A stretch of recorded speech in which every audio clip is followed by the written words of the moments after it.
آپ دیکھیں امید سب سے زیادہ، ویسے تمام ائمہ کا اپنا ایک کارنامہ رہا ہے ان کی سیرت میں، لیکن امید کو کس طرح کربلا کے بعد امام سجاد نے باقی رکھا ہے آپ دیکھیں، کیونکہ وہ غم دیکھ کر آئے ہیں امام سجاد کہ جہاں پر خوشی باقی نہیں رہی امام کے لیے، ایسے وقت میں بھی امام نے مومنین کی امید کو نہیں ٹوٹنے دیا۔ ایک شخص نے اعلان کیا کہ العجب العجب ممن نجا و کیف نجا، کہ مجھے تعجب ہو رہا ہے، 2 مرتبہ العجب العجب، مجھے تعجب ہو رہا ہے کہ اس دنیا میں جہاں پر گناہوں نے مجھے گھیر رکھا ہے میری نجات کیسے ہوگی اور کس طرح ہوگی۔ العجب العجب ممن نجا و کیف نجا، میں کیسے نجات پاؤں گا؟ مایوسی بھرا جملہ ہے نا، امام سجاد تک پہنچا۔ کس نے کہا تھا یہ جملہ؟ رابعہ بصری، اس نے یہ جملہ کہا۔ جیسے امام تک یہ خبر پہنچی، امام نے کہا یہ جملہ غلط ہے، بلکہ امام نے اسے کہا کہ العجب العجب ممن ہلکا و کیف ہلکا، کہ مجھے تعجب ہے کہ اتنی رحمت ہونے کے بعد کوئی کیسے اور کس طرح ہلاک ہو جائے گا۔ عجیب گفتگو ہے امام کی کہ اتنی رحمت وسیع، رحمت واسعہ ہونے کے بعد کیسے کوئی ہلاک ہو جائے گا، کس طریقے سے کوئی ہلاک ہو جائے گا۔ اور کیوں کہہ رہے امام؟ آپ دیکھیں حدیث میں ہے کہ امام وائے کر رہے، امام کی وائے مطلب سمجھ رہے لعنت کے مانند ہے یہ، کہ وائے ہو اس شخص پر کہ جس کی اکائی جو ہے اس کی دہائی پر غالب آ جائے۔ اکائی اور دہائی سمجھتے، اردو بہتر جانتے ہیں، اکائی 1 دہائی 2 کو بولتے ہیں، ٹھیک؟ جس کی اکائی اس کی دہائی پر غالب آ جائے۔ کیا کہنا چاہ رہے ہیں امام؟ وائے ہو شخص پر جس کی اکائی اس کی دہائی پر غالب آ جائے۔ کہنا کیا چاہ رہے ہیں امام؟ امام بتانا یہ چاہ رہے ہیں کہ جب انسان کسی نیکی کی نیت کرتا ہے، پروردگار عالم ملائکہ کو حکم دیتا ہے کہ اس کی ایک نیت پر اس کے لیے ایک اجر لکھا جائے۔ توجہ کریں، اس کی اس نیکی کی نیت پر ایک اجر لکھا جائے، اور جب وہ اس عمل کو انجام دے دیتا ہے، پروردگار دوبارہ حکم دیتا ہے کہ اس کے لیے دوبارہ ایک نیکی لکھی جائے۔ تو 2 نیکی، پہلی نیت پر، دوسری اس عمل پر۔ مگر جب انسان گناہوں کا ارادہ کرتا ہے، پروردگار عالم گناہوں کے ارادے پر اس کے لیے بدی نہیں لکھتا، اس کے لیے گناہ رقم نہیں کیے جاتے۔ جب وہ گناہ کر لیتا ہے اس کے بعد بھی نہیں لکھا جاتا، آواز دیتا ہے پروردگار ملائکہ کو کہ رکو، کہیں ایسا نہ ہو شرمندہ ہو گیا ہو، کہیں ایسا نہ ہو پشیمان ہو گیا ہو، اگر توبہ کر لیتا ہے تو نہ لکھنا، اگر توبہ نہیں کرتا پھر کیا ہوتا ہے؟ اس کے نامہ اعمال میں ایک بدی لکھی جاتی ہے، ایک گناہ لکھا جاتا ہے۔ امام فرماتے ہیں کہ وائے ہو شخص پر کہ جس کی اکائی جو ہے اس کی دعائی پر غالب آ جائے، یعنی اس کے گناہ اتنے ہو جائیں کہ جہاں پر نیکیوں پر 2 اجر مل رہے تھے، وہ اکائی اتنی زیادہ ہو کہ وہ اس پر غالب آ جائے۔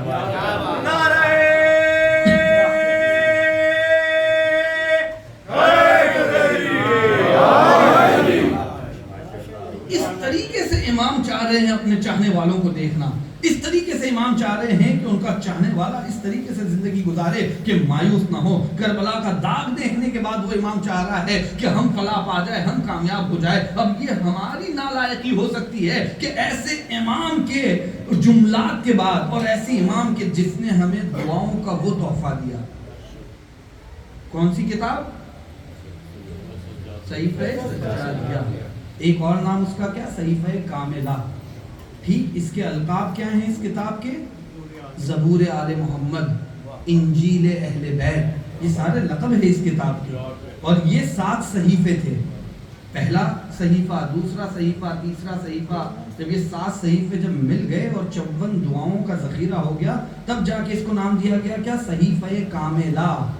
کہ اب یہ وہ دعائیں جو امام کی ہم تک پہنچی تھی وہ سب کے سب آ گئی، اور کس طریقے سے امام نے ان 54 دعاؤں میں پورے دین کا خلاصہ کیا ہے۔ ہم اور آپ سمجھتے ہیں امام سجاد نے کربلا کے بعد صرف دعائیں کی۔ 2 اہم کام امام سجاد کے پائے جاتے ہیں۔ پہلا صحیفہ کاملہ، اس صحیفے کے اندر، ان دعاؤں کے اندر تمام اصول دین موجود ہے۔ کبھی آپ دعاؤں کو پڑھیے گا، انشاءاللہ توفیق ہو ہم سب کو کہ اس اصول دین کے جتنے بھی احکامات ہیں امام نے ان دعاؤں میں بیان فرمائے ہیں۔ فروع دین کو امام نے ان دعاؤں میں استعمال کیا ہے، اسے بیان فرمایا ہے۔ علتوں کو امام نے بیان فرمایا ہے۔ تقریباً 1100 سے زیادہ صلوات ہے کہ جو امام نے بیان فرمائی ہے ان دعاؤں کے اندر. 1100 سے زیادہ صلوات, نہ جانے کتنی قرآن کی آیتیں ہیں کہ جسے امام لے کر آئے ہیں. یہ پہلا کام جو امام نے کربلا کے بعد کیا کہ ان کے چاہنے والوں تک ہدایت کا سلسلہ جو ہے وہ باقی رہے, جاری رہے, وہ دعاؤں کی شکل میں. یہ پہلا کام امام کا. اور دوسرا اہم کام جو امام نے کیا وہ کیا تھا کہ امام سب سے زیادہ غلام کسی نے خریدے ہوں تو امام سجاد نے خریدے. سب سے زیادہ غلام اگر کسی امام نے خریدے ہوں وہ امام سجاد نے. اور یہ امام غلام اس لیے نہیں خرید رہے کہ نعوذ باللہ ان سے کوئی خدمت کروانا چاہ رہے. یہ وہ امام ہیں کہ جن کے لیے تاریخ میں ملتا ہے کہ 22 سے زیادہ حج اور عمرہ آپ نے جو ہے کیے ہیں. کچھ پیدل ہے اس کے اندر, کچھ آپ نے سواری پر کیے ہیں. اور بیان کیا جاتا ہے کہ ان تمام سفر میں توجہ کریں, امام نے اپنے ناقے کو ایک تازیانہ نہیں مارا. ایک تازیانہ آپ دیکھیں کہ مدینے سے مکے کا سفر اور دوبارہ مکے سے مدینہ آنا, حج بیت اللہ کے لیے جانا کتنے فرسخ کا راستہ ہے آپ جانتے. جو لوگ گئے ہیں پروردگار عالم جو نہیں گئے ان کو مشرف فرمائے امام سجاد کے صدقے میں. آپ دیکھیں کہ کتنا فاصلہ ہے. اگر سواری آہستہ چل رہی ہے امام مار نہیں رہے ہیں کہ وہ تیز چلنے لگے.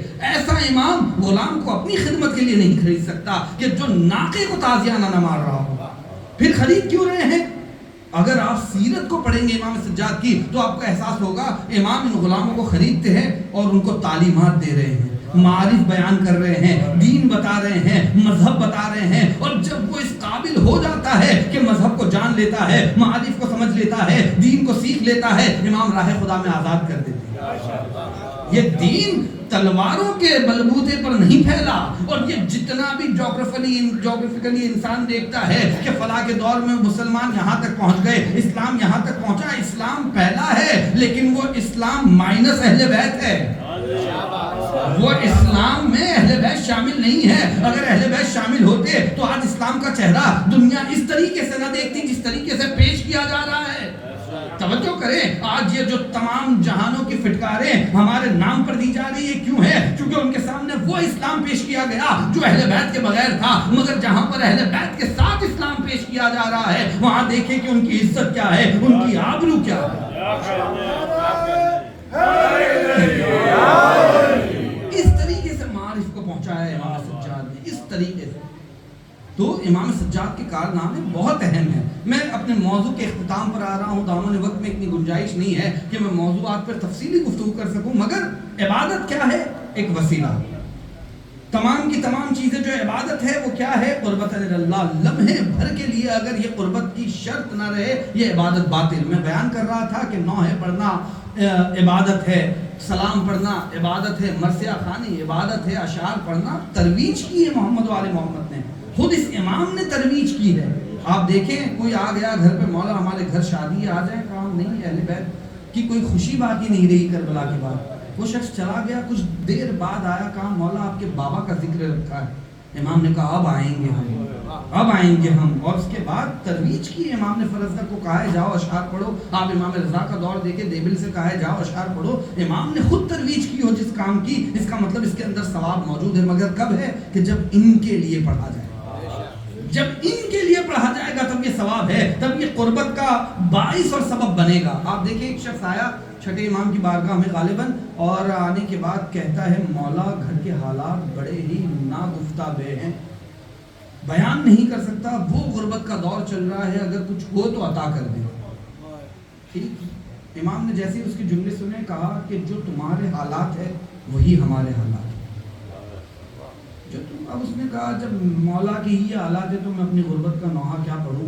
بیٹھ گیا خاموشی سے. ایک شخص آیا کچھ دیر کے بعد, کہتا ہے مولا آپ کی شان میں قصیدہ لکھا ہے. امام نے کہا بسم اللہ. اس نے قصیدہ پڑھا. قصیدہ جیسے ہی تمام ہوا امام نے غلام سے کہا جاؤ فلاں جگہ پر ایک تھیلی رکھی ہے, لے آؤ, 10,000 درہم. 10,000 درہم. اس نے کہا مولا ایک اور قصیدہ کہا ہے. مولا نے کہا بسم اللہ سنائے بھائی. اس نے قصیدہ سنایا. مولا نے دوبارہ غلام سے کہا جاؤ اس جگہ پر تھیلی رکھی ہے, لے آؤ, دو. 20,000 درہم. کہتا ہے مولا ایک اور قصیدہ کہا ہے میں نے. کوئی مجھ جیسا ہوتا پوری رات سناتا رہتا, چاہے بحر میں ہوتا, وسط میں ہوتا, نہ ہوتا, اور امام سے بہتر کون دے سکتا ہے. اس نے تیسرا قصیدہ سنایا پڑھ کر. امام قصیدہ ختم ہوا, غلام سے کہا جاؤ لے آؤ 30,000 درہم. جب یہ 3